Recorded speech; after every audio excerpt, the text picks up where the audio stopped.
Science A, Unit 7, Lesson 2, Traversing Array Lists.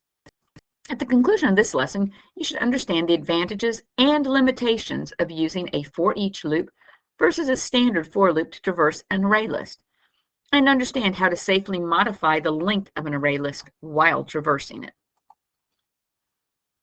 So, traversing array lists. Let's say you have a list of dog breeds in an array list. So here we have our array list, and we have Boxer, Bulldog, Poodle. There are three ways we could print off the contents of this array list.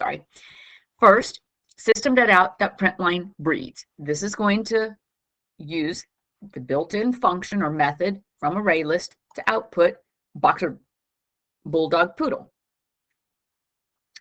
We could also loop through it, starting with the index of 1 and going up through the size of our breeds, going up by 1, and just system.out.println breeds.get sub I. So we get each one at a time, and this would output it one line at a time because we're using print line. We could print an open bracket and then run this loop, but instead of using print line, use print and print it like this, but that would just be re-implementing the method that already exists. So this would be if you want one line, one breed per line. Over here, let me move the recorder out of the way. This is a for each. So for string S in breeds, so for whatever the string is in breeds, each one of them, we're going to output it on its own line. Boom. So this is a little bit easier way of accomplishing the middle one. Just as with an array, we know that the for each loop is limited in what it can do. We can't access the index of the item, which is represented by our enhanced for loop variable, or iterate through more than one element at a time. To perform operations that require this functionality, we need to use a standard for loop. So again, if you want to output every other, or you want to modify something, you need to use the standard for loop. Now, adding items to an array list. Here, array list of type integer squares, and for each index, I'm going to add the square of the index. So here becomes my new array list: 0, 1, 4, 9, 16, 25, 36, 49, 64, 81, 100. Now remember that these are integers, not ints. Auto boxing occurs.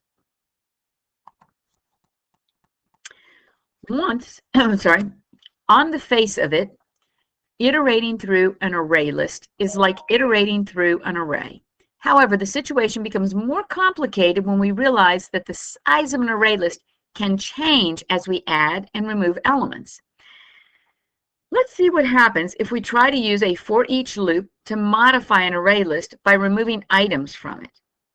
So we do for each string S in breeds, breeds.remove S. The code above will compile just fine. But when we try to run the program, Java tells us we have a concurrent modification exception. Sounds awful. We can't do anything which changes the size of an array list when we're using the enhanced for loop structure without getting this error. So this is another thing we have to bear in mind when choosing which loop to use with array lists. Remember that if I remove something, I'm going to be making my array list smaller. So it doesn't understand how to do this. Adding or removing in a for each loop causes this error. You will never get this error using a for loop, but you might get some logic errors. So again, you want to be just using a for loop. You can still run into some problems, but you won't get this particular error. Now, when we do want to remove items from an array list using a for loop, we need to remember that the remove method scoots every item that comes after the removed one back a spot. Therefore, when iterating forward, we will end up missing some items.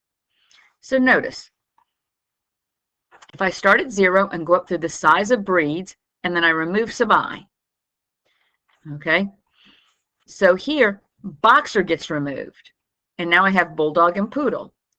Then Bulldog, okay, and then I go up to 1. Now remember that here I is set to 0, I plus plus, I becomes 1.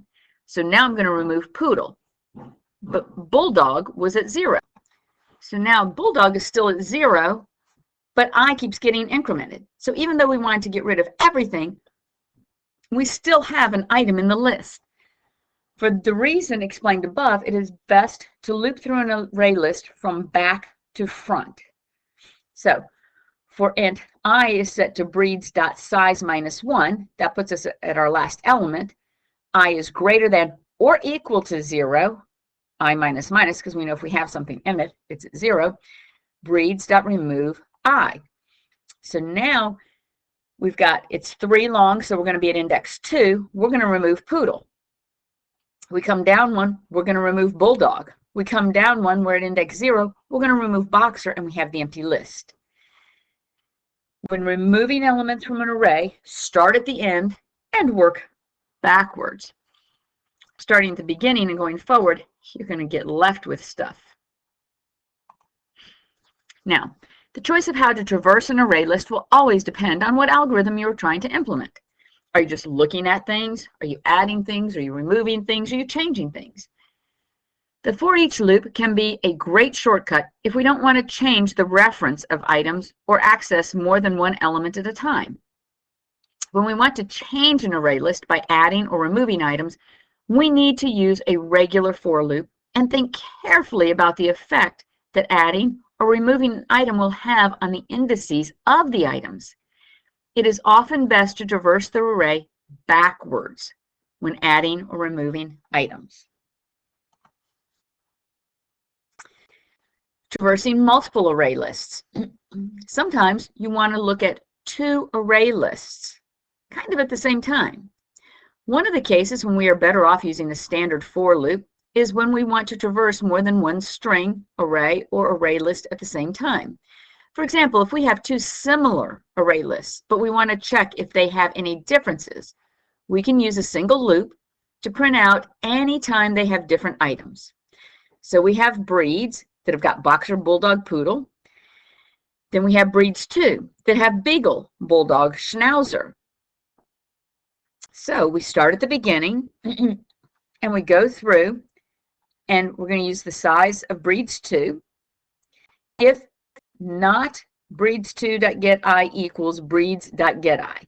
Okay, this basically is going to perform the equals method. So it's going to compare what is location I in these 2 array lists. And if they're not equal, it's going to put output, we found a spot where these lists have different breeds. System.out.println breeds1 contains this kind of breed, and breeds2 contains this breed. And it's going to loop all the way through. Now, it's important to note that breeds1 or breeds and breeds2 are the same size. Otherwise, you're going to get an index out of bounds exception. Okay, now that won't happen if breeds is longer than breeds2. That would be fine. But when you are traversing multiple lists, be careful to make sure they are the same size, or you're going to wind up with index out of bounds. Or use the shorter list, and so you only go up through the ones that they might have in common. Okay. Another example: red, orange, yellow, green, blue, purple, black. Put all those in a lovely array list called colors. Now that we have colors, we can loop through the array list to check if any of the elements meet a specified criteria. This type of tasks, where we aren't changing the list, lends itself nicely to the enhanced for loop. I just want to check each item. Don't want to change it, don't want to move it, don't want to remove it. So here, print out any colors that start with the letter B. For string that's color that's in our array list colors, color.substring 01 equals B. I'm checking the first element within the substring to see if it's a B. And if it is, I'm going to put color starts with B. So blue starts with B, black starts with B. This is very convenient because I want to go through every single color in the list. That concludes lesson 2. Remember that if you're going to change or move or remove, use a standard for loop. If you're just checking it for some kind of criteria, then the enhanced for loop works nicely.